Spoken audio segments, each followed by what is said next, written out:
കഴിഞ്ഞ 10 വർഷക്കാലമായിട്ട് കേരളത്തിൽ മറ്റെല്ലാ ഇന്ത്യൻ സംസ്ഥാനങ്ങളിലും കലാപങ്ങളായിരുന്നു. ഇവിടെ ഒരു കലാപവും ഇല്ല. വർഗീയ ശക്തികളില്ലാഞ്ഞിട്ടല്ല, വർഗീയ ശക്തികളെ തലപൊക്കാൻ ഈ കേരളത്തിലെ ഇടതുപക്ഷ ജനാധിപത്യ മുന്നണി ഗവൺമെന്റ് അനുവദിച്ചിട്ടില്ല, ഇനി അനുവദിക്കുകയുമില്ല.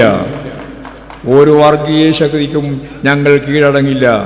ശരിയായ നിലപാട് സ്വീകരിച്ചുകൊണ്ട് ഞങ്ങൾ മുന്നോട്ടേക്ക് പോകും എന്ന് പറയുമ്പോൾ ഒരു കാര്യം ഞാൻ നിങ്ങളോട് ഉറപ്പിച്ച് പറയാം. അത് ഗവൺമെൻറ്റിൻ്റെ മെറിറ്റ് മാത്രമല്ല, ആ ഗവൺമെൻറ്റിൻ്റെ നിലപാടിനോടൊപ്പം നിൽക്കുന്ന ഒരു ബഹുജന സഞ്ചയമുണ്ട് കേരളത്തിൽ. മതനിരപേക്ഷ ഉള്ളടക്കം എൻ്റെ ആത്മവീര്യത്തോടെ പ്രവർത്തിക്കുന്ന ഒരു കരുത്താണെന്ന് കാണുന്ന മനുഷ്യൻ, ആ മനുഷ്യനാണ് യഥാർത്ഥത്തിൽ ഈ കേരളത്തിൻ്റെ സ്വത്ത്, ഈ കേരളത്തെ ഈ കേരളമാക്കി നിലനിർത്തുന്നത്. അതിൻ്റെ മേലെ കടന്നാക്രമം ആരംഭിച്ചിട്ടുണ്ട്. അവിടെയാണ് ഈ ജാഥ ഉയർത്തുന്ന ഏറ്റവും ഗൗരവതരമായ പ്രശ്നം. തെളിനീരൊഴുകുന്ന 44 നദികളുള്ള നാടാണ് കേരളം. ആ തെളിനീരിൽ ഇപ്പോഴ് വിഷം കലക്കുകയാണ്. വിഷം തന്നെ, കൊടും വിഷം. ആ വിഷം വർഗീയതയുടേതാണ്. ഭൂരിപക്ഷ വർഗീയത, RSS സംഘപരിവാര വിഭാഗം പല പേരുകളിൽ വിഷം കലക്കുകയാണ്. നമ്മുടെ ഐക്യം തകർക്കാൻ, കേരളത്തെ ഇല്ലാതാക്കാൻ വേണ്ടി കഴിയുന്ന ഏറ്റവും പ്രധാനപ്പെട്ട ചുമതല അവർ നിർവഹിക്കുന്നത് മതവിദ്വേഷത്തിലൂടെ അപര ശക്തികൾക്കെതിരായ വലിയ പോരാട്ടം വന്ന് ഉശിരു പിടിപ്പിച്ച് നമ്മുടെ ജനതയുടെ ഐക്യം തകർക്കാനാണ്.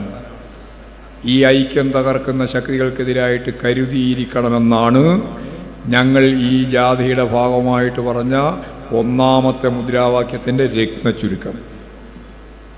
ജാഗ്രത വേണം, കരുതൽ വേണം, നല്ല വ്യക്തമായ അവബോധം വേണം. ഈ മതനിരപേക്ഷതയെ സംരക്ഷിക്കണമെങ്കിൽ വർഗീയതയെ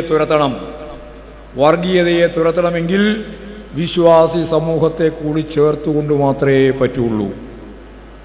അല്ലാതെ കുറേ യുക്തിവാദികളും കമ്മ്യൂണിസ്റ്റുകാരുണ്ടായാലൊന്നും ഈ കടമ നിർവഹിക്കാൻ പറ്റില്ല. നിങ്ങളുടെ ഇരിക്കുന്ന മഹാഭൂരിപക്ഷവും ആരാന്ന് നിങ്ങളിപ്പോൾ ഒറ്റ പറയാൻ പറ്റില്ലല്ലോ. നിങ്ങളെല്ലാവരും കൂടിയല്ലേ ഇരിക്കുന്നത്. എനിക്ക് നന്നായിട്ട് അറിയാം, ഇവിടെ ഇരിക്കുന്നവരിൽ മഹാഭൂരിപക്ഷവും വിശ്വാസികളാണ്, അല്ലേ? നിൽക്കുന്നവരിൽ മഹാഭൂരിപക്ഷം വിശ്വാസികളാണ്. അതിൽ ഹിന്ദുവുണ്ട്, മുസൽമാനുണ്ട്, ക്രിസ്ത്യാനിയുണ്ട്, എല്ലാ വിഭാഗമുണ്ട്. അവരാരും വർഗീയവാദികളല്ല. ഹിന്ദു, മുസ്ലിം, ക്രിസ്ത്യൻ ഇവരാരും വർഗീയവാദികളല്ല, വിശ്വാസികളാണ്. വർഗീയവാദികൾക്ക് വിശ്വാസമില്ല. വർഗീയവാദികൾ രാഷ്ട്രീയ അധികാരം പിടിക്കാനാണ്, രാഷ്ട്രാധികാരത്തിലേക്ക് വരാൻ അതിൻ്റെ കുറുക്കു വഴിയായി മതത്തെയും വിശ്വാസത്തെയും ഉപയോഗിക്കുന്നവരാണ്. ഈ നല്ല തിരിച്ചറിവുണ്ടാവണം.